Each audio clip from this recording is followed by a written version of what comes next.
Republik Indonesia yang ke-79.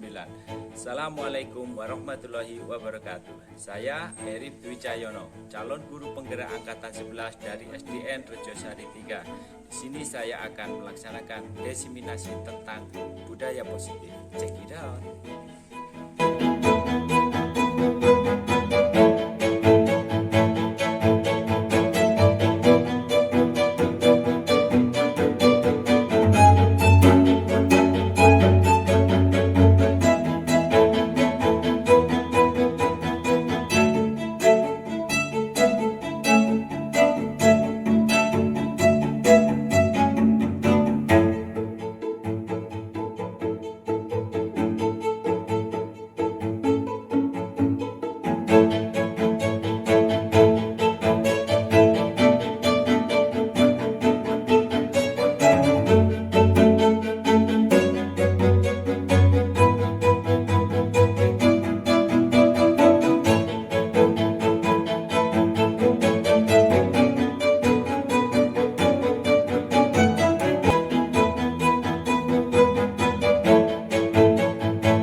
Selamat pagi dan salam sejahtera kepada yang terhormat Ibu Kepala SD Negeri 3 Rejosari, yang kami hormati Bapak Ibu Dewan Guru SD Negeri 3 Rejosari, serta para peserta rapat yang berbahagia. Alhamdulillahirrahmanirrahim, puji syukur kita panjatkan kepada Allah Subhanahu wa Ta'ala karena berkat rahmat dan hidayahnya kita semua dapat berkumpul pada pagi hari ini dalam acara diseminasi budaya positif CGB Angkatan 11 Kabupaten Malang tahun 2024 dengan tema penerapan budaya positif di sekolah. Semoga Allah senantiasa melimpahkan rezeki, kemudahan, agar kegiatan kita hari ini menghasilkan sebuah pencapaian yang lebih baik. Sholawat serta salam marilah kita haturkan kepada junjungan kita Nabi Muhammad SAW yang kelak kita nantikan syafaatnya di yaumil qiyamah. Hadirin yang saya hormati, sebelum memasuki acara ini, terlebih dahulu akan saya bacakan susunan acara rapat pada pagi hari ini. Acara pertama, pembukaan. Kedua, menyanyikan lagu Indonesia Raya. Ketiga, sambutan-sambutan. Keempat, pemaparan oleh CGB. Kelima, refleksi, dan keenam, penutup. Hadirin yang saya hormati, acara yang pertama yaitu pembukaan. Marilah kita buka acara pada pagi hari ini dengan bacaan suratul Fatihah. Al-Hadiyah, Al-Fatihah.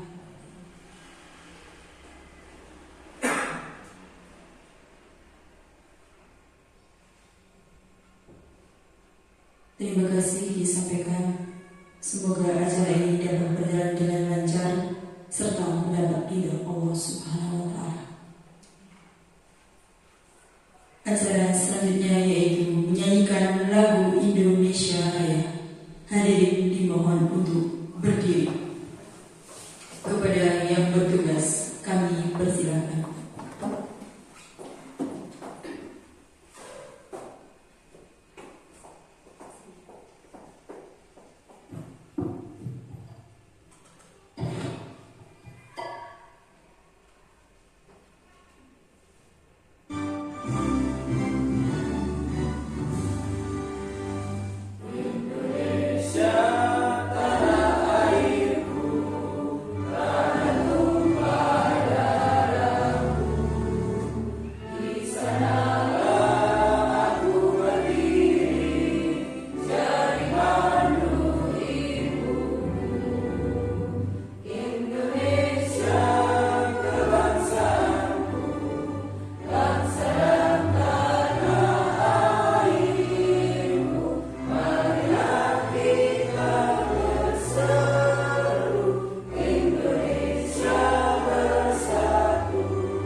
acara selanjutnya yaitu sambutan-sambutan. Sambutan pertama adalah sambutan dari Kepala SD Negeri 3 Rejosari kepada Ibu Endang Sukmawati SD SPD. Kami persilakan. Terima kasih waktu yang diberikan. Assalamualaikum warahmatullahi wabarakatuh. Alhamdulillah wa syukurillah. La hawla wa la quwwata illa billah.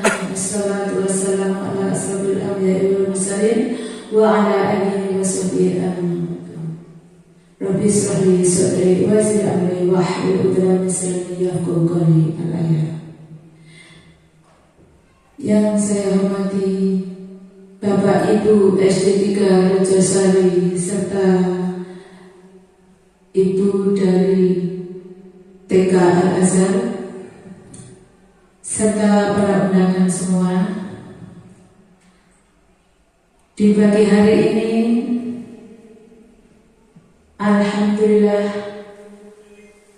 Bapak Arif yang masuk CGP angkatan 11 diberikan bonus lulus untuk angkatan ke-11 ini. Kita melaksanakan diseminasi dalam semuanya dalam keadaan sehat walafiat. Salawat serta salam selalu tertujukan kepada Nabi besar Muhammad Sallallahu Alaihi Wasallam yang selalu kita nanti-nantikan sahabatnya di yaumul qiyamah. Bapak Ibu semua, di sini kami semua menghadiri acara diseminasi dari CGP Bapak Eri. Semoga di acara ini nanti bisa terlaksana dengan lancar dan tercapai apa yang dicita-citakan oleh Bapak Eri, serta berjalan dengan lancar dan bermanfaat bagi kita semuanya, khususnya Bapak Eri di SD 3 Rejosari ini. Di lain hal, memang kita kedua kalinya melaksanakan diseminasi CGP. Yang pertama oleh Ibu Yuli angkatan ke-10 dan alhamdulillah yang kedua ini oleh Bapak Arif. Semoga di sekolah kita nanti Bapak Ibu guru yang belum melaksanakan CGP semoga cepat ikut mendaftar ikut CGP, terutama yang usianya masih di bawah 40 tahun, karena ini program hampir wajib seluruh guru terutama Kabupaten Malang untuk bisa mencapai target yang lebih banyak untuk bisa lulus CGP. Karena dengan adanya CGP, Bapak Ibu guru nanti semua anak akan menguasai tentang pembelajaran yang lebih baik lagi dan akan membawa anak-anak kita peserta didik menjadi lebih maju dengan adanya tuntutan pembelajaran yang diperoleh dari CGP. Kiranya dari saya cukup sekian Bapak Ibu. Semoga cepat dimulai dengan diseminasi ini. Kami akhiri. Wabillahi hidayah walhidayah. Wassalamualaikum warahmatullahi wabarakatuh.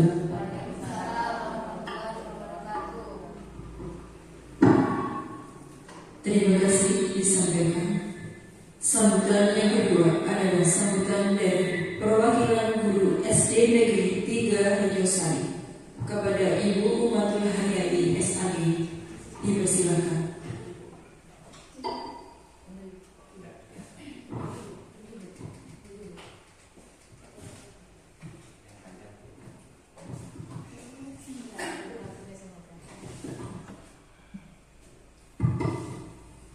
Bismillahirrahmanirrahim.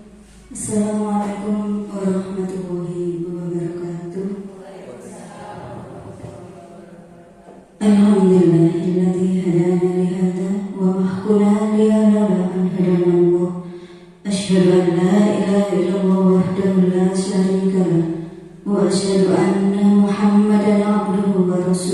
Nabi yang Abda. Amma ba'du. Yang terhormat Ibu Kepala SD Negeri 3 Rejosari, kepada Bapak Ibu Dewan Guru SD Negeri 3 Rejosari yang saya hormati, kepada Bapak Erif CGP Angkatan 11 selaku Sohibul Hajat.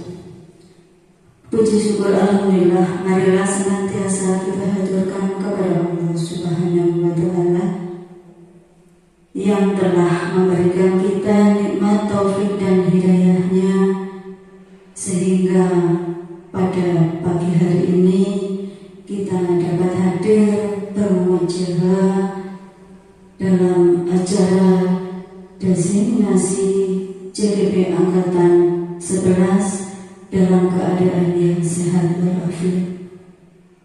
Yang kedua kalinya, salatu wassalam semoga tetap Allah limpahkan kepada Nabi Muhammad SAW yang telah membimbing kita minal jahil ilal haq fid dinil Islam wal iman, dan senantiasa kita nantikan syafaatnya mulai sekarang ila yaumil qiyamah. Bapak Ibu hadirin yang dirahmati Allah, izinkan saya mewakili Bapak Ibu guru semua untuk menyampaikan sedikit pesan dan kesan pandangan saya tentang CGP, utamanya Bapak Erif dari lembaga kami. Saya sendiri terus terang tidak begitu paham tentang CGP karena tidak termasuk, belum pernah ikut di situ, sudah STW Bapak Ibu. Cuman ketika CGP Angkatan 10 yang masuk itu adalah Bu Yuli, alhamdulillah Bu Yuli sudah banyak peningkatan dan sekarang disusul oleh Pak Erik. Dan Pak Erik setelah banyak mengikuti rukol yang Bu, saya tak ikut rukol dulu, itu insya Allah Pak Erik itu di sana berkolaborasi dengan Bapak Ibu guru dari mana-mana. Bapak Ibu guru hebat berkumpul di situ, sehingga Pak Erik saat ini itu keilmuannya, pengetahuannya insya Allah sudah tambah luar biasa. Namanya juga CGP, gerak hilang, intinya ada di gerak. Jadi ya mudah-mudahan pergerakan yang ada di rukun-rukun itu bisa membawa Pak Erik lebih bergerak lagi.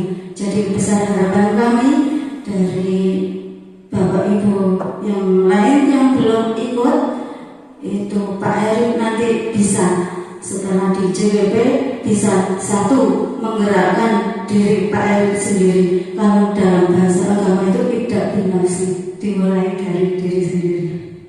Yang kedua, Pak Erik nantinya mampu menggerakkan teman-teman yang ada di lembaga ini. Seluruh stakeholder digerakkan oleh Pak Erik, sehingga lembaga ini bisa maju walaupun tempatnya terpencil. Majunya sebuah lembaga tidak harus ada di kota, karena intan berlian itu asalnya ada di dasar lautan. Artinya kan tempatnya sangat mencil. Kemudian yang ketiga, Pak Erik juga mampu menggerakkan putra-putrinya di lembaga. Nah, karena tidak benar sih, ya monggo Pak Erik nanti ajak-ajak teman semuanya. Untuk yang sudah STW seperti saya, mungkin nanti ngajak atau Allah. Kalau saya yang ini angkatan Pak Erik tolong dibantu. Untuk yang masih muda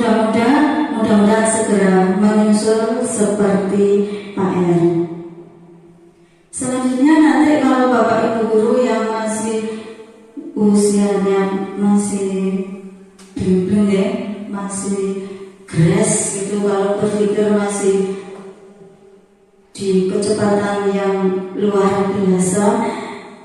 Kalau semuanya nanti bergerak, insya Allah kita juga keseret, sehingga putra putri kita itu akan bernuansa lain. Intinya semua yang dilakukan oleh pemerintah itu sudah sangat sesuai dengan sunnah Rasul. Jadi nggak salah kalau Bu Yuli sama Pak Arif itu ikut CGP, karena apapun yang akan dihadapi oleh anak-anak didik kita itu tidak sama seperti yang kita hadapi sekarang. Jadi kita harus menyiapkan putra-putri kita bagaimana mereka itu nanti bisa mempunyai skill sehingga mereka nanti mampu bertahan hidup dengan skill yang dimiliki, mereka tidak patah. Artinya adalah mereka tidak dimanfaatkan oleh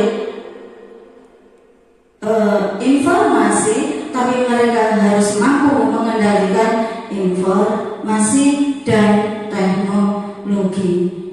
Mudah-mudahan Pak Arif beserta seluruh peserta CGP khususnya dari SD Negeri 3 Rejosari nanti mampu membawa kami menularkan ilmunya sehingga kita di sini bisa turut mencetak generasi muda, mencerdaskan anak bangsa yang seberapa persen itu nanti juga akan tetap bermanfaat khususnya untuk desa Kaliwarti.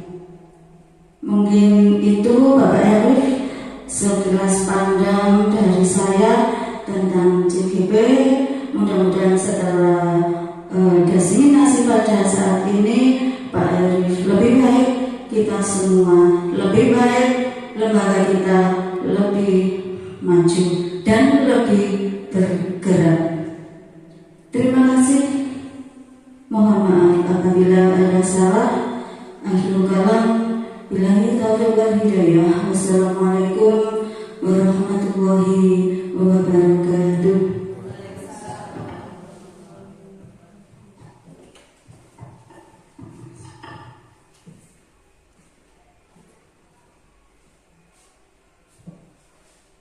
Terima kasih disampaikan. Acara selanjutnya adalah sesi pemaparan materi dengan tema penerapan budaya positif di sekolah kepada calon guru penggerak angkatan 11 Kabupaten Malang tahun 2024. Bapak Arif Dwi Cahyono, SPD, kami persilakan.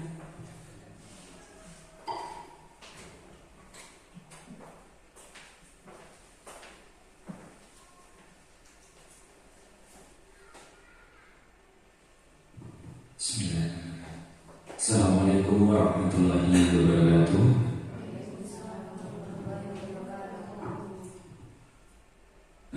Pertama-tama mari kita panjatkan puji syukur atas kehadirat Allah Subhanahu wa taala yang mana telah memberikan kita semua kesehatan sehingga kita bisa berkumpul di hari ini.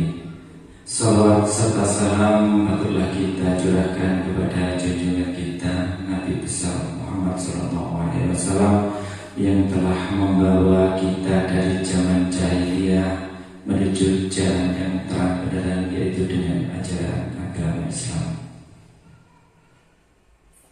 Sebelumnya Bapak Ibu, saya ucapkan terima kasih yang sebesar-besarnya atas kehadiran panjenengan semua untuk mengikuti acara hari ini, yaitu diseminasi mengenai budaya positif yang akan kita terapkan di sekolah masing-masing. Kemudian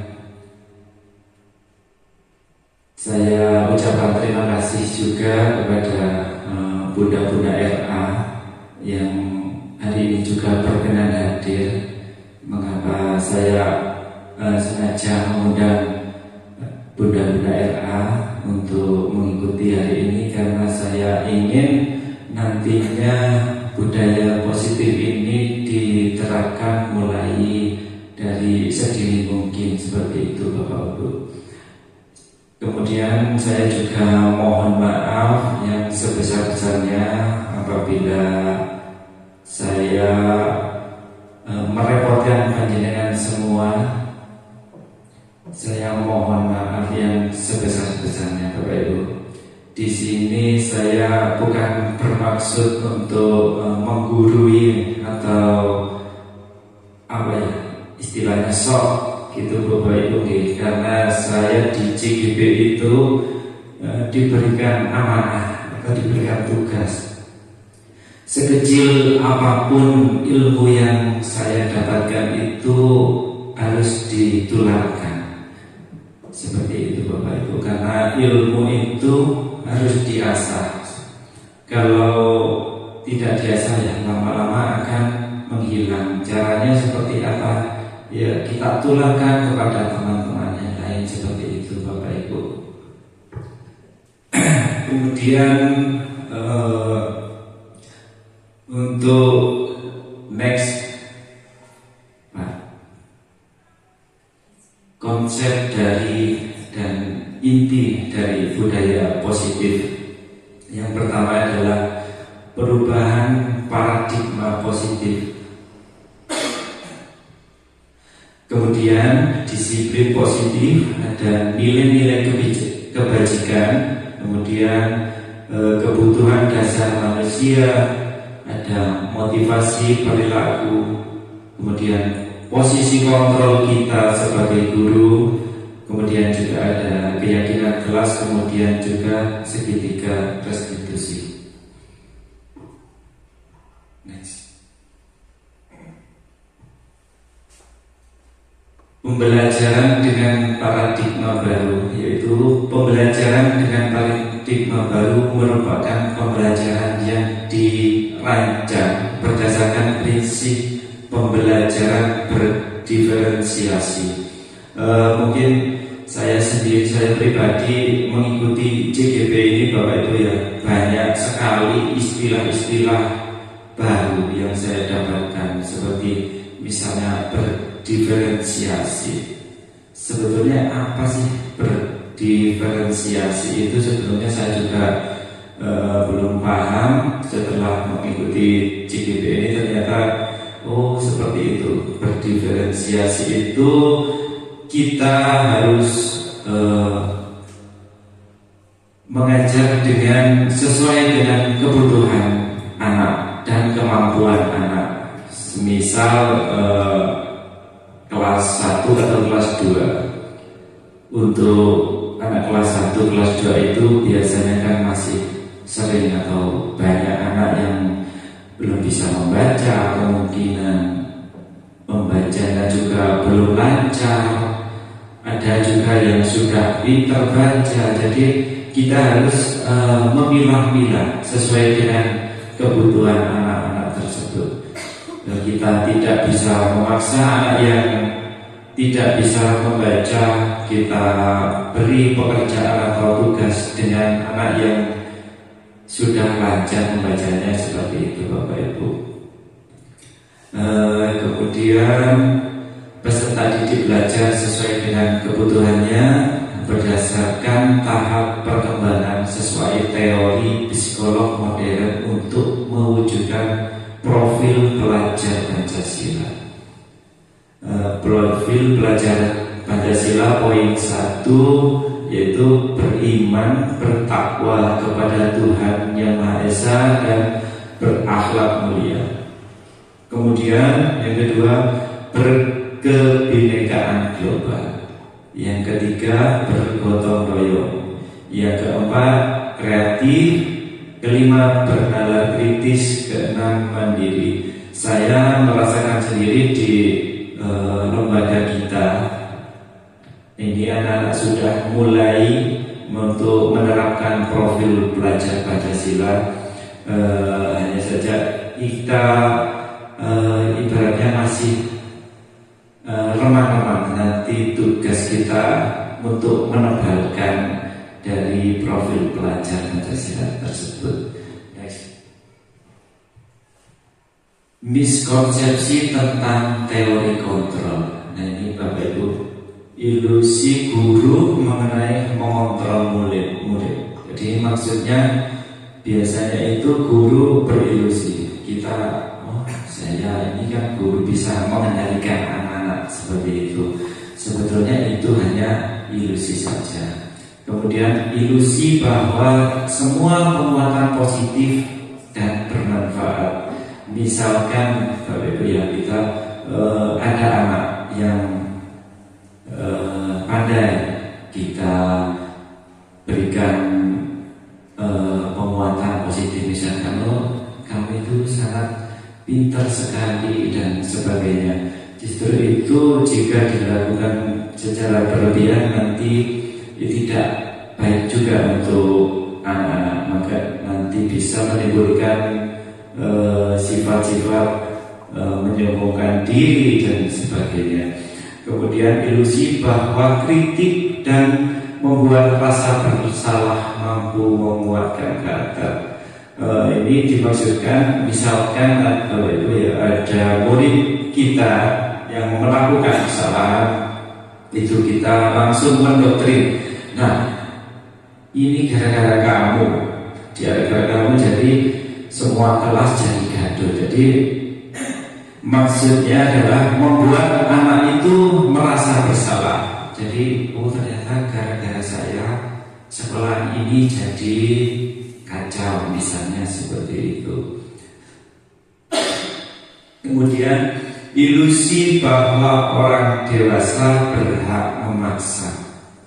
Bapak Ibu, mari kita merefleksikan kembali kita dalam mengajar, apakah kita ini sudah masih termasuk ke dalam ilusi ini bahwa orang dewasa atau guru berhak memaksa anak.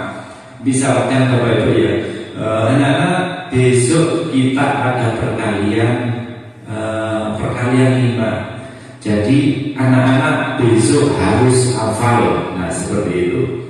Itu kan dari kata-kata tersebut itu ada unsur memaksa anak supaya hafal. Padahal kemampuan anak itu berbeda. Ada yang anak berpikirnya itu cepat, ada anak yang kurang berpikirnya kurang cepat dan sebagainya. Next. Kemudian merubah paradigma stimulus respon ke pendekatan teori kontrol. Stimulus respon tentang dunia, realitas kebutuhan kita semua. Jadi stimulus respon tentang dunia ini menggambarkan bahwa kebutuhan itu sama. Jadi kebutuhan anak-anak itu sama. Jadi kenapa kalau saya sendiri, saya pribadi kalau mengajarkan anak ini saya anggap sama, bisa semua seperti itu. Jadi saya memberikan pengajaran atau pembelajaran yang sama juga terhadap anak-anak. Padahal realitasnya kebutuhan anak-anak itu berbeda. Tadi sesuai dengan kemampuan, minatnya dan bakat masing-masing. Kemudian semua orang melihat hal yang sama. Jadi apa yang kita lihat itu kita anggap sama. Kenyataannya setiap orang itu memiliki gambaran yang berbeda. Contohnya saja, misalkan kemarin saya bertanya pada anak kelas 3. Ini sebagai contoh saja, Ibu. Pak Eri sama Pak Roy itu gandeng sopo, seperti itu. Ternyata ada yang menjawab menggandeng Pak Eri, Pak. Kemudian ada juga yang menjawab menggandeng Pak Eri, Pak. Nah dari situ kan kita sudah bisa menangkap bahwa ternyata pandangan anak itu ternyata berbeda, tidak sama, Bapak Ibu, seperti itu.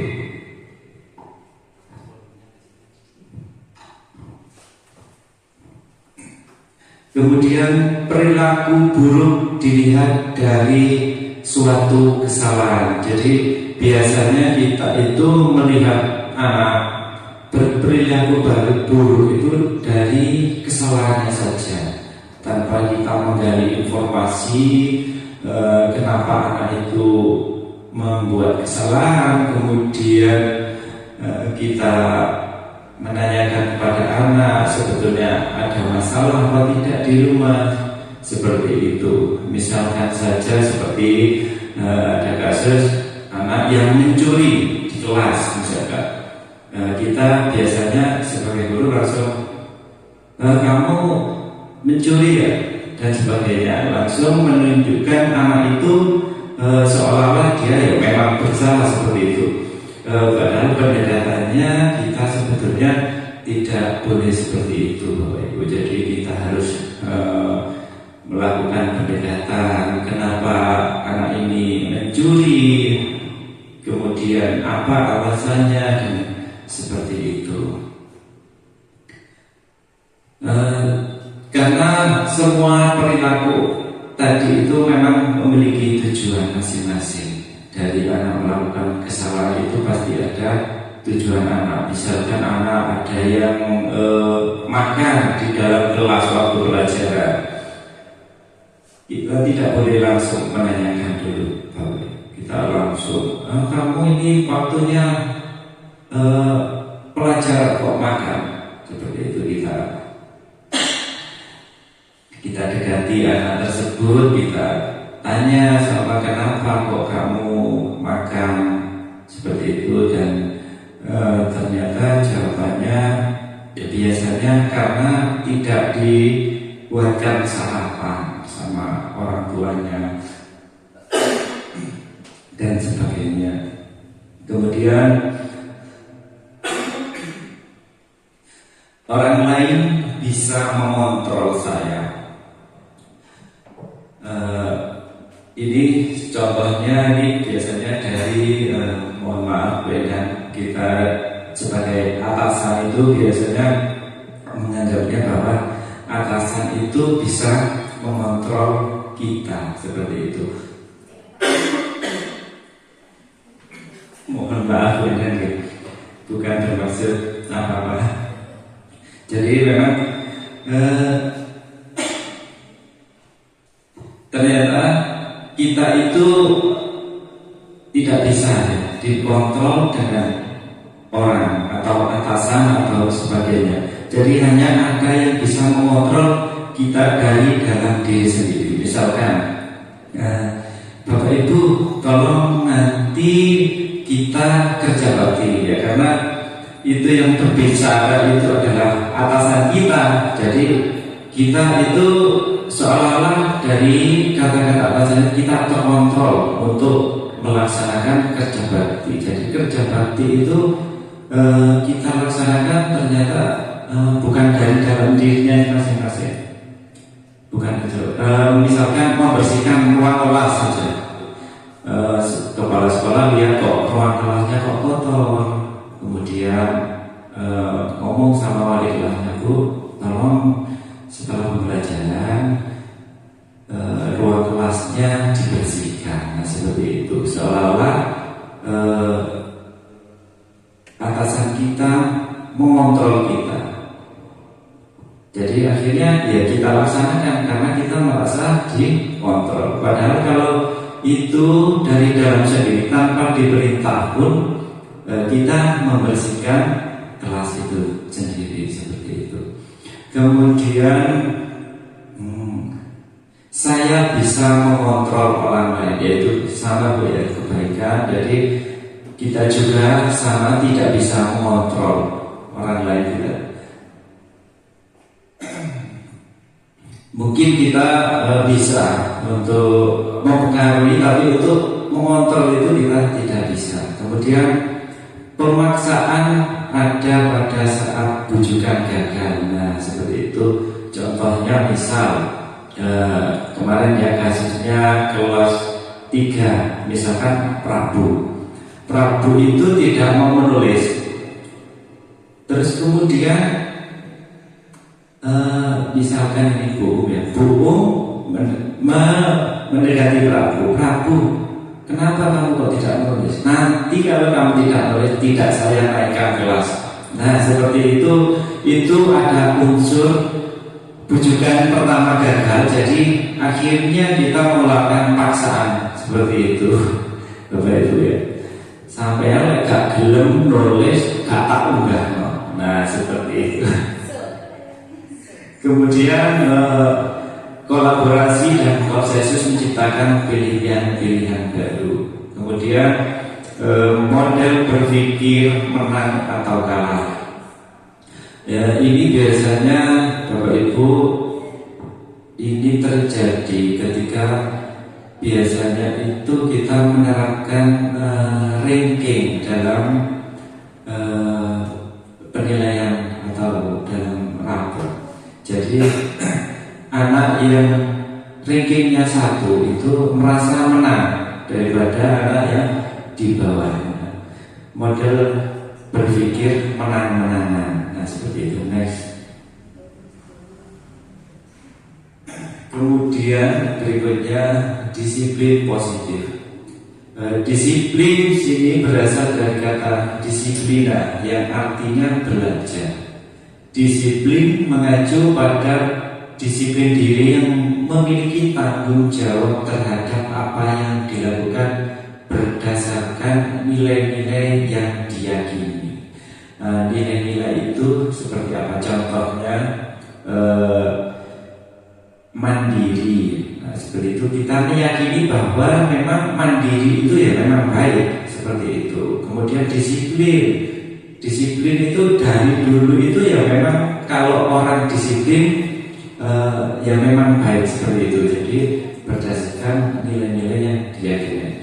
Kemudian disiplin positif merupakan salah satu cara penerapan disiplin yang bertujuan untuk menumbuhkan kesadaran serta memberdayakan peserta didik tanpa imbalan, penghargaan atau reward, ancaman atau hukuman.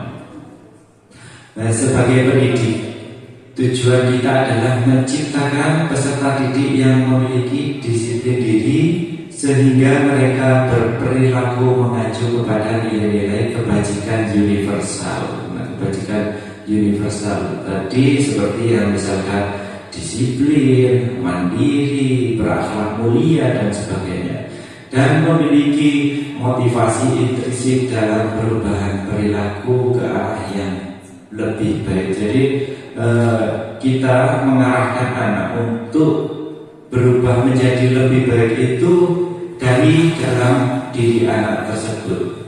Jadi bukan dari paksaan atau hukuman dan sebagainya. Next.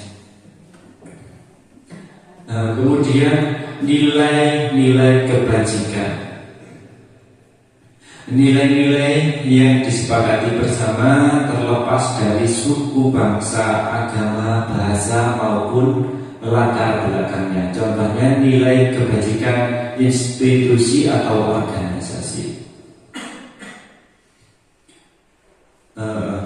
Yaitu yang tercantum dalam profil pelajar Pancasila. Yang poin pertama berakhlak mulia, berkebinekaan global, mandiri, bergotong royong, bernalar kritis dan kreatif. 9 pilar karakter Indonesia Heritage Foundation. Poin pertama, cinta Tuhan dan segenap ciptaannya. Jadi kita diwajibkan untuk saling mencintai atau saling menghormati. Kemudian ada mandiri, disiplin dan tanggung jawab. Poin ketiga, jujur, amanah dan berkata bijak. Poin berikutnya, hormat, santun dan pendengar yang baik. Poin ke-5, dermawan, suka menolong dan kerjasama. Kemudian ada percaya diri, kreatif dan pantang menyerah. Poin berikutnya, pemimpin yang baik dan adil, baik dan rendah hati. Next. Berikutnya ini adalah kebutuhan dasar manusia.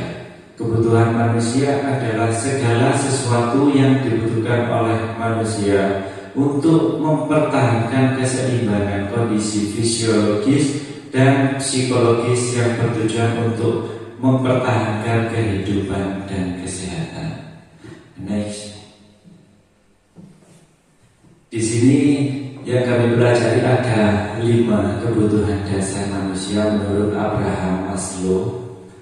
Yang pertama yaitu aktualisasi diri, pengembangan diri, pemenuhan ideologi dan lain-lain. Kemudian yang kedua ada penghargaan, pencapaian, status, tanggung jawab dan reputasi.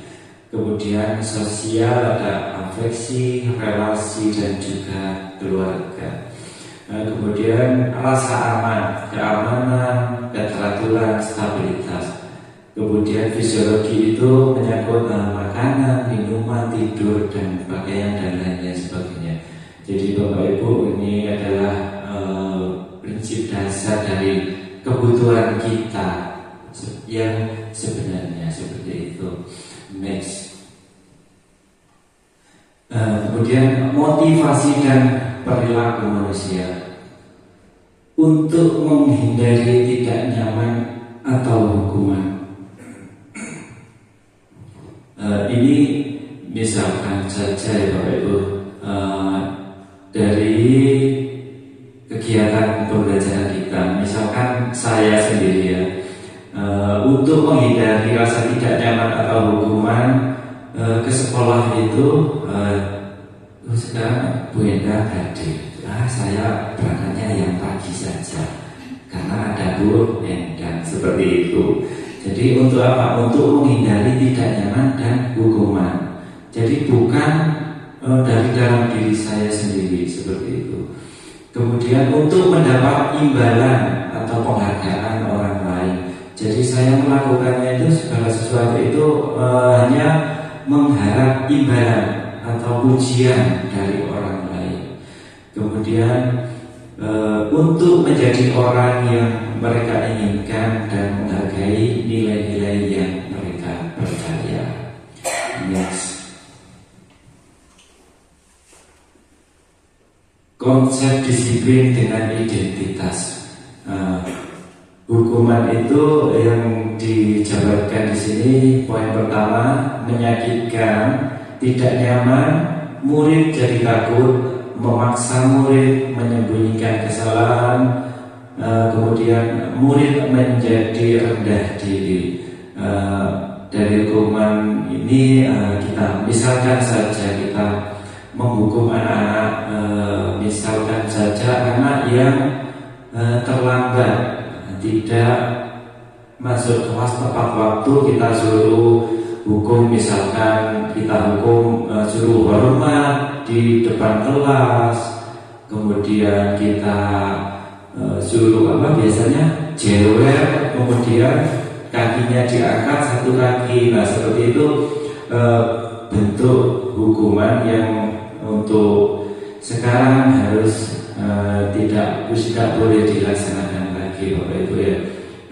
Pengalaman saya pribadi dulu waktu sekolah, kalau ada misalkan hafalan, karena dulu itu saya muridnya tergolong yang bandel Bapak Ibu ya. Karena ya seperti itu, pada waktu itu pelajaran matematika itu saya masih ingat betul. Saya itu disuruh hafalan. Saya lupa itu perkaliannya berapa dan di situ saya tidak hafal. Kemudian saya dihukum, disuruh menjauh telinga, kemudian angkat kakinya ke atas. Nah seperti itu untuk saat ini sudah tidak relevan lagi digunakan dalam kurikulum Merdeka. Kemudian penghargaan. Mungkin saya dulu juga menerapkan sendiri Bapak Ibu untuk pelajaran PJOK untuk memberikan penghargaan. Ternyata penghargaan ini pun juga tidak efektif. Misalkan kita menyuruh anak menjawab, dan kemudian yang menjawab itu kita berikan hadiah, itu ternyata tidak efektif, karena itu bisa merusak hubungan atau ada sifat iri dari anak yang tidak mendapatkan hadiah tadi seperti itu. Kemudian juga bisa mematikan kreativitas anak, karena anak hanya ingin mendapatkan hadiah, bukan dari kemauannya sendiri. Kemudian menghukum dengan sistem ranking. Ini masih sering kita terapkan Bapak Ibu ya. Maksudnya untuk ranking ini sebetulnya kalau kita kan memberikan reward atau penghargaan kepada anak yang mempunyai pikiran yang lebih baik dari temannya seperti itu. Kemudian ada merampas hak dan menghargai dirinya sendiri. Next.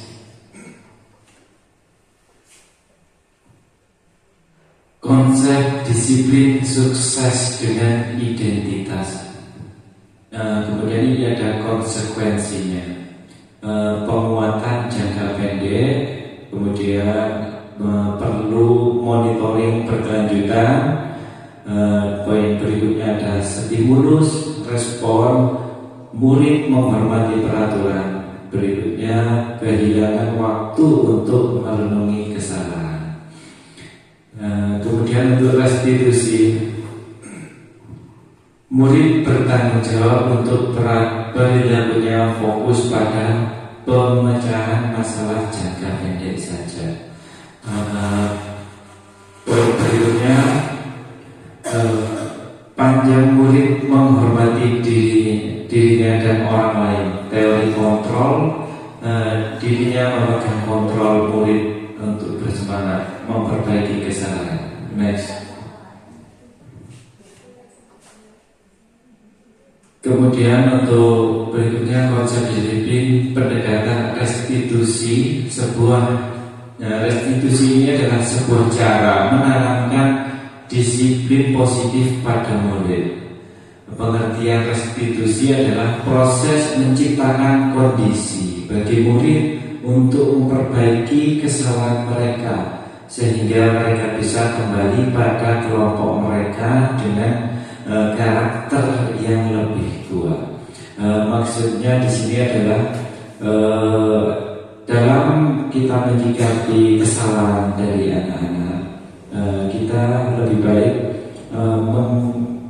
menggunakan restitusi ini Bapak Ibu. Memproses menciptakan kondisi bagi murid memperbaiki kesalahan mereka, sehingga mereka bisa kembali pada kelompok mereka dengan karakter yang lebih kuat. Jadi kita melakukan penguatan terhadap anak. Jadi pada waktu ada anak besar, kita jangan langsung menyalahkan, kita dekati dengan dari hati ke hati, kemudian kita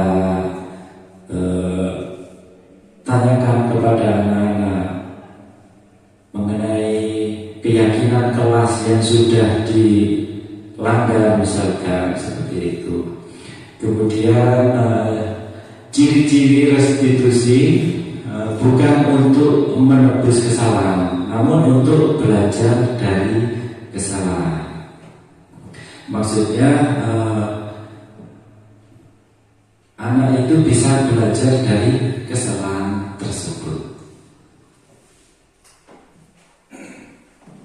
Poin berikutnya, tawaran bukan paksaan. Restitusi menuntut untuk melihat ke dalam diri. Restitusi mencari. Jadi restitusi itu bukan paksaan Bapak Ibu, bukan paksaan anak untuk mengakui kesalahannya, tetapi lebih ke tawaran untuk memperbaiki diri.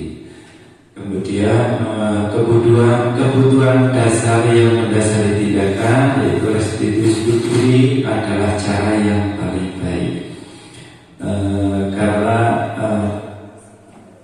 seperti apa yang dikatakan Bu tadi, semua itu harus dimulai dari diri sendiri. Dalam pendidikan guru penggerak ini, tiap modul itu selalu diawali dimulai dari diri, seperti itu. Memang dimulai dari ini adalah pusatnya, atau ya memang yang paling penting kita punya dulu dari dalam diri dulu, jangan dari luar, seperti itu. Kemudian restitusi fokus pada solusi. Restitusi memberikan murid yang berbuat salah kepada kelompoknya kembali. Next, perbedaan dari hukuman, konsekuensi, dan restitusi. Contoh kasus, siswa sering tidak mengerjakan PR. Kalau dalam bentuk hukuman, guru menghukum siswa tersebut, misalkan seperti tadi disuruh berdiri di depan kelas, atau disuruh menuliskan saya tidak akan mengulangi sebanyak 50 kali, misalnya seperti itu. Kemudian juga bisa menghormati pada bendera selama 10 menit sambil gurunya marah-marah karena ada masalah di rumah, dibawa ke sekolah, jadi gurunya dihukum semua, seperti itu. Jadi kita tidak boleh seperti itu, Bapak Ibu. Kemudian konsekuensi berikutnya adalah pengertian dari konsekuensi. Guru memberikan konsekuensi untuk mengerjakan PR-nya saat istirahat atau dikerjakan sebanyak 3 kali lipat. Nah, ini gurunya tegas. Jadi kalau konsekuensi ini agak tensinya menurun, Bapak Ibu. Kalau dari tadi yang darah tinggi, ini mungkin darahnya sudah agak turun, tidak menghukum lagi, hanya lebih tegas, dan siswanya menghormati peraturan. Kemudian kalau dari segi restitusi ini yang diharapkan guru semuanya dalam menyelesaikan sebuah kasus, seperti yang diharapkan oleh Ki Hajar Dewantara. Jadi restitusi itu guru menanyakan dulu keyakinan kelas yang sudah disepakati bersama, apakah anak itu sudah baik, sudah merasakan, kemudian apakah anak tersebut bisa memperbaikinya kembali, dan sebagainya. Kita harus membantu siswa menyelesaikan. Biasanya kan kalau dulu Bapak Ibu, ya bukan sekarang, kalau anak itu melakukan kesalahan, ya kita berpikir sebagai guru itu ya memang salah, tidak usah digoleki alasannya dan sebagainya, seperti itu Bapak Ibu. Karena biasanya anak yang bandel di sekolah itu anaknya ya itu aja, seperti itu. Jadi sampai Bapak Ibu gurunya itu hafal. Jadi ya wis, lah itu salah, ya wis salah. Mawon. Next. Ini adalah 5 posisi kontrol restitusi. Restitusi guru ini maksudnya. Yang pertama, guru sebagai penghukum. Kemudian guru sebagai pembuat rasa bersalah. Seperti yang saya jelaskan tadi, Bapak Ibu, untuk saat ini dalam kurikulum Merdeka ini kita memang ada istilah itu, guru itu harus menghamba pada murid. Jadi kita dalam artian menghamba ini pun saya juga agak gimana ya, bukan berarti kita harus menyembah murid atau sebagainya seperti itu. Jadi guru itu harus bisa memahami kebutuhan murid itu seperti apa, kemudian harus menanganinya itu seperti apa, Jadi guru yang harus repot. Jadi anak-anak itu jangan repot seperti itu. Istilahnya kalau saya bahasa sederhananya, guru itu sekarang gak boleh nyeneni arek, guru itu gak boleh memarahi anak. Itu bahasa sederhana saya. Kemudian guru sebagai teman, ini sebagai teman itu sebetulnya juga bagus. Ternyata sebagai teman itu juga ada nilai negatifnya. Dari segi penghormatan kepada guru, jadi anak lebih tidak, biasanya kalau menganggap guru teman itu anak jadi nggak sopan seperti itu, bisa menimbulkan seperti itu. Itu pengalaman saya pribadi Bapak Ibu. Apalagi ini untuk kelas kecil Bapak Ibu. Kelas kecil itu kalau pada waktu olahraga di lapangan, pada waktu istirahat, karena saya itu dekat dengan anak-anak, mungkin anak-anak memposisikan saya juga sebagai teman. Pada waktu istirahat itu anak-anak merumpul, ada yang sing mijeti, ada yang rambut saya putih-putih ini dicabuti dan sebagainya, seperti itu. Kemudian guru sebagai pemantau.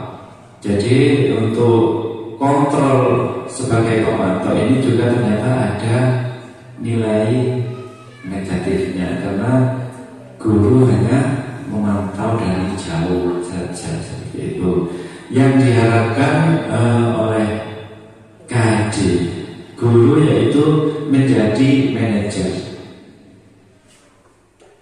Jadi yang diharapkan untuk saat ini adalah kita ini adalah sebagai manajer, kita manajernya. Jadi pada waktu anak-anak membutuhkan bantuan, membuat kesalahan, kita bisa mendekati anak-anak sebagai manajer. Kita menawarkan bantuan, kita cari solusi bersama, dan kita tidak boleh langsung mendoktrin anak seperti itu. Next, ini adalah contoh penerapan 5 posisi kontrol. Yang pertama, guru sebagai penghukum. Patuhi aturan sekolah, lalu berdiri di depan barisan. Ini adalah salah satu contoh posisi kontrol yang kita ambil adalah penghukum. Ini biasanya yang melakukan ini yang sering adalah guru olahraga. Jadi pada waktu anak-anak berbaris, ada yang rame, kemudian menyuruh anak yang rame itu berdiri di depan barisan. Ternyata itu pun tidak baik juga. Padahal ini saya sering terapkan seperti itu. Kemudian guru sebagai pemantau. Contoh kasusnya, kamu sudah melanggar apa peraturan dan apa konsekuensinya, seperti itu. Misalkan kamu itu datang terlambat, sekarang sudah jam berapa? Wis rompora konsekuensinya wong telat. Kamu harus dihukum dan sebagainya. Seperti itu. Kemudian guru mengambil kontrol sebagai teman. Ayolah yang tertib, buat bu guru bangga. Kalian ini tidak apa-apa salah. Semua orang itu pernah melakukan kesalahan. Ternyata itu juga ada kelemahannya. Jadi anak-anak itu merasa lebih dekat, ya seperti mohon maaf, misalkan saya seperti Bu Um ini kan teman. Kalau teman itu guru ini kan ya seperti itu. Yang kita harapkan itu anak didik dan murid itu ada batasan-batasan tertentu, seperti itu. Kemudian posisi kontrol guru membuat rasa bersalah. Contohnya adalah berapa kali bu guru harus memberitahu kamu, bu guru kecewa sama kamu. Jadi anak itu jadi merasa bersalah. Apalagi untuk membuat rasa bersalah ini efeknya juga sangat besar sekali. Ini biasa membuat anak kita jadi minder, tidak berani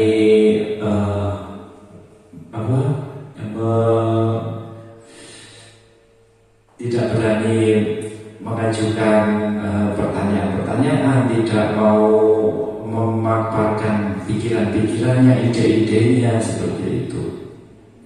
Kemudian yang diharapkan adalah guru sebagai manajer.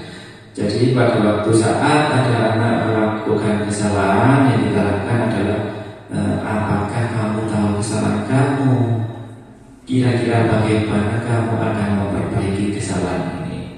Nah, seperti itu. Dari kelima posisi kontrol ini, Bapak Ibu, untuk Bapak Ibu guru saat ini kita itu diarahkan atau mungkin diwajibkan sebisa mungkin untuk mengambil kontrol yang manajer. Jadi pada waktu kita mengajar, yang penghukum, pemantau, sebagai teman, membuat rasa itu kita nggak usah pelajari. Jadi kita fokus pada manajer saja, seperti itu, Bapak Ibu. Next. Kemudian ini adalah mengenai keyakinan kelas. Mengapa keyakinan kelas meningkatkan peraturan kelas saja? Mengapa kita memiliki peraturan tentang penggunaan helm pada saat mengendarai kendaraan roda 2 atau motor? Saya mungkin ingin bertanya Bapak Ibu, Bapak Ibu biasanya kalau ingin berkendara ke kota misalkan, itu memakai helm itu sebetulnya tujuannya apa? Apa Bapak Ibu? Kira-kira keamanan diri. Terus kemudian kalau kita di desa, apakah masih menggunakan helm? Misalkan kita ke kebun, apakah masih menggunakan helm? Iya, sepertinya lebih sering tidaknya bu ya. Iki mengapa galannya kok gaya helm? Biasanya seperti itu. Padahal kalau diambil dari keyakinan itu memakai helm itu ya memang untuk keselamatan. Jadi kemanapun kita, jika mengendarai kendaraan roda 2 itu ya harus pakai helm, karena mudah-mudahan tidak terjadi ya. Kecelakaan itu bisa terjadi di mana saja, meskipun misalkan kita ke kebun, ada kelapa yang jatuh, nah seperti itu. Jadi kalau kita pakai helm kan kita lebih meminimalisir kita untuk cedera, seperti itu. Kemudian mengapa kita memiliki peraturan tentang penggunaan masker dan mencuci tangan setiap saat? Ini adalah alasannya adalah untuk kesehatan. Jadi keyakinan itu adalah sesuatu yang kita yakini, yang memang kita yakini itu baik. Jadi kita melaksanakannya dengan sukarela, seperti itu. Next. Ini adalah kegiatan saat saya membuat keyakinan kelas bersama anak-anak. Next. Kemudian bagaimana pembentukan keyakinan kelas tersebut? Keyakinan kelas ini lebih abstrak daripada peraturan. Jadi keyakinan kelas itu lebih mencakup keseluruhan daripada peraturan. Kemudian berupa pernyataan universal. Jadi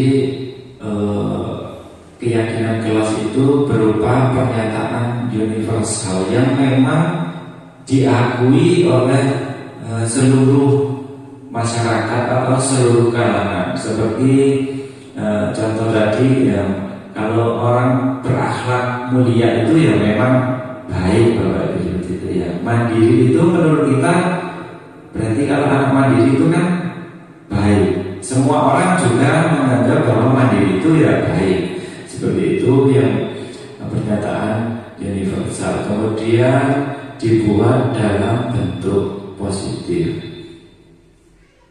Kemudian dapat diterapkan di kelas. Bersedia meninjau kembali keyakinan kelas tersebut dari waktu ke waktu. Kemudian semua warga kelas hendaknya ikut berkontribusi dalam pembuatan keyakinan kelas. Jadi sebelum kita melaksanakan pembelajaran, sebaiknya kita membuat keyakinan kelas ini terlebih dahulu kepada anak-anak. Anak-anak pun juga kita minta masukannya. Seperti contoh harus disiplin dan sebagainya, seperti itu. Next. Berikut adalah contoh keyakinan kelas yang dapat diterapkan di kelas. Yang pertama, saling menghormati dan menghargai. Jadi saling menghormati dan menghargai ini nilai kebajikan universalnya adalah yang memang menghormati dan menghargai sesama warga sekolah itu memang baik. Kemudian kedua, bersikap jujur dan bertanggung jawab. Kemudian poin ketiga, menjaga kebersihan kelas, menjaga ketertiban kelas. Kemudian yang kelima, membantu teman yang membutuhkan. Dan yang keenam, berkomunikasi dengan baik. Yang ketujuh, mendengarkan dengan penuh perhatian. Yang kedelapan, menerima pendapat orang lain. Yang kesembilan, berani mengemukakan pendapat. Yang kesepuluh, menyelesaikan masalah secara damai. Jadi ini adalah contoh keyakinan kelas yang memang memiliki nilai-nilai kebajikan universal. Saya yakin semua dari Bapak Ibu itu setuju bahwa dari 10 poin ini memang baik jika diterapkan pada kelas. Seperti itu. Apa mungkin Bapak Ibu ada yang tidak setuju? Setuju Bapak Ibu? Next. Kemudian keyakinan kelas ini sama halnya juga bisa diterapkan dalam pembentukan keyakinan sekolah, di mana nilai-nilai kebajikan disepakati bersama. Ini tadi kan hanya mencakup di lingkup kelas saja Bapak Ibu ya. Kemudian kalau ini keyakinan sekolah ini mencakup seluruh warga sekolah atau semuanya kita libatkan di sana, seperti komite juga, wali murid, Bapak Ibu guru semuanya, kepala sekolah, seperti itu. Kemudian orang tua juga bisa menerapkan keyakinan dan segitiga restitusi ini di rumah dengan langkah-langkah yang sama. Jadi ini semua juga bisa kita terapkan tidak hanya kepada murid-murid kita saja, tapi juga kepada anak-anak kita di rumah. Nanti kita di sekolah sama muridnya ada masalah, ditanyakan keyakinannya, masalahnya apa, curhati. Tapi begitu di rumah, anaknya sing keliru, disentak-sentak, diseleni dan sebagainya. Jadi di sini diharapkan juga bisa kita praktekkan di rumah seperti itu. Next. Ini adalah segitiga restitusi. Yang pertama yaitu menstabilkan identitas. Ini langkah-langkahnya Bapak Ibu untuk menangani suatu kasus. Jadi pertama kita itu harus menstabilkan identitas. Maksudnya ya, kita semua akan melakukan hal yang terbaik yang bisa dilakukan dalam mengidentifikasi suatu kasus. Kemudian yang kedua itu adalah validasi tindakan yang salah. Jadi misalkan contohnya ya, semua orang itu setiap perilakunya itu memiliki alasan. Jadi anak itu pasti melakukan kesalahan itu pasti ada alasannya. Jadi alasannya apa? Jadi kita gali dulu, jangan langsung memarahi atau mendoktrin anak tersebut. Kemudian menanyakan keyakinan itu yang tadi saya bacakan, yang mengandung nilai-nilai kebajikan universal. Ya, jadi kita tanyakan terhadap anak yang melakukan kesalahan itu, apakah kamu sudah melaksanakan nilainya apa belum? Kemudian kedepannya apakah kamu nanti bisa memperbaiki kesalahan tersebut? Bentuk segitiga restitusi seperti Bapak Ibu menstabilkan identitas. Setiap orang pasti pernah melakukan kesalahan. Kamu bukan satu-satunya yang pernah melakukan. Jadi setiap manusia itu kan memang tempat salah dan lupa, Bapak Ibu ya. Jadi sebisa mungkin kita jangan terlalu berlebihan dalam menyalahkan kepada anak sebelum tahu sebabnya atau alasannya tersebut. Kemudian validasi tindakan yang salah. Misalkan ya, kamu tentu punya alasan mengapa melakukan itu.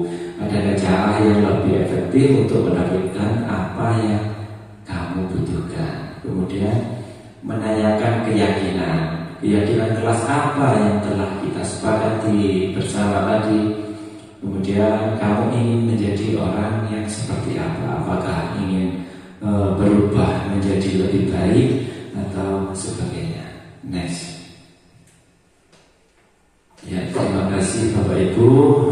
Itulah tadi pemaparan yang saya laksanakan. Mohon maaf yang sebesar-besarnya apabila ada salah kata atau penjelasan yang kurang jelas menurut Bapak Ibu, karena di sini saya juga dalam proses belajar, jadi mohon Bapak Ibu maklumi. Kemudian selanjutnya saya juga ucapkan terima kasih yang sebesar-besarnya atas kehadiran Bapak Ibu di tengah-tengah jadwal kita yang amat sangat padat ini. Bapak Ibu masih bisa menyempatkan untuk hadir dalam diseminasi hari ini. Saya akhiri, wabillahi hidayah. Wassalamualaikum warahmatullahi wabarakatuh.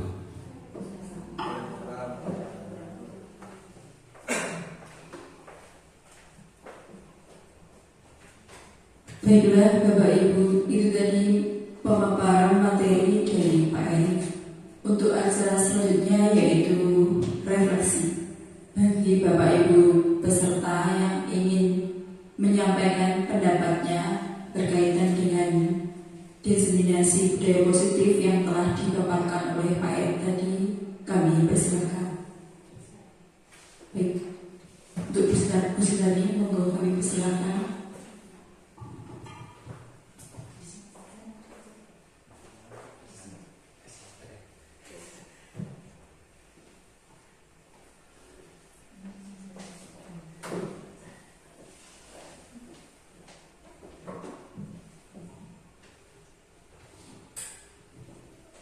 Assalamualaikum warahmatullahi wabarakatuh. Yang terhormat Ibu Kepala Sekolah, Negeri 3 Rejesari, yang saya hormati Bapak Ibu Dewan Guru SDN 3 Rejesari, yang saya hormati Bunda-bunda RA Al-Azhar, tak lupa yang saya hormati Bapak Erik selaku CGP Angkatan 11. Puji syukur kehadirat Allah Subhanahu wa Ta'ala, hari ini Bapak Erik telah melaksanakan tahap demi tahap dan lancar. Amin ya Rabbal Alamin. Tak lupa salawat serta salam semoga tercurah limpahkan kepada junjungan kita Nabi besar Nabi Muhammad Sallallahu Alaihi Wasallam yang telah membawa kita dari dalam kegelapan menuju alam terang benderang dengan ajaran agama Islam. Mohon izin Bapak Ibu Guru, mohon saya minta aplausnya untuk Bapak Erik yang luar biasa hari ini. Di sini saya menjadi tahu Bapak Erik ya, setelah Bapak Erik memaparkan materi tentang budaya positif di sekolah.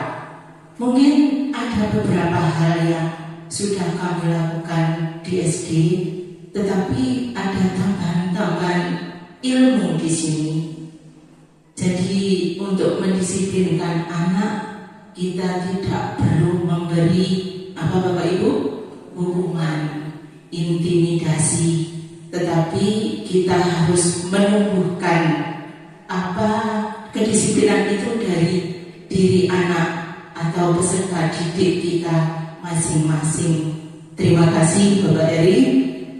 Saya mengucapkan banyak-banyak terima kasih karena materi Bapak Eri hari ini membuat kami untuk lebih semangat dalam mendisiplinkan peserta didik kami, karena hal ini bukan hal yang mudah. Saya kira Bapak Ibu Guru juga mungkin seperti saya, karena di era zaman sekarang untuk mendisiplinkan anak itu sulit ya Bapak Ibu.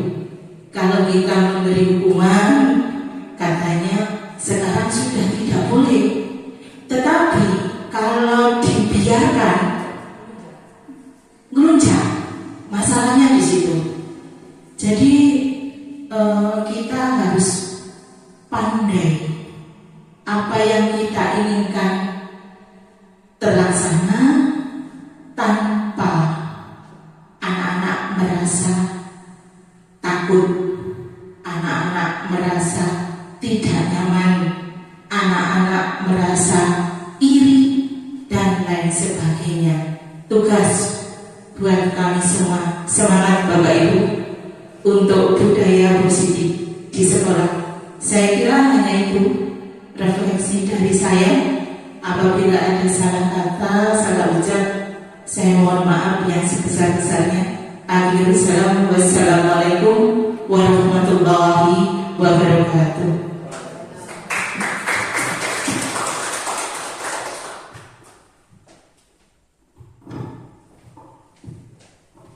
Terima kasih disampaikan.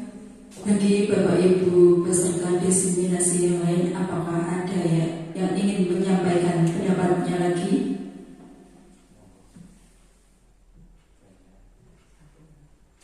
Sudah cukup? Apa ada lagi? Baiklah, apabila sudah cukup, mari kita tutup acara diseminasi pada hari ini dengan bacaan hamdalah. Alhamdulillahirabbil alamin. Demikianlah rangkaian acara diseminasi budaya positif pada hari ini. Terima kasih kepada semua peserta yang telah hadir dan berpartisipasi serta berkontribusi dalam acara ini. Kami mohon maaf atas segala kekurangan dan kekhilafan selama acara berlangsung. Semoga acara ini bisa membawa kebermanfaatan bagi kita semua. Amin ya rabbal alamin. Baiklah Bapak Ibu, dari saya selaku pembawa acara cukup sekian. Akhir salam, wassalamualaikum warahmatullahi wabarakatuh. wabarakatuh.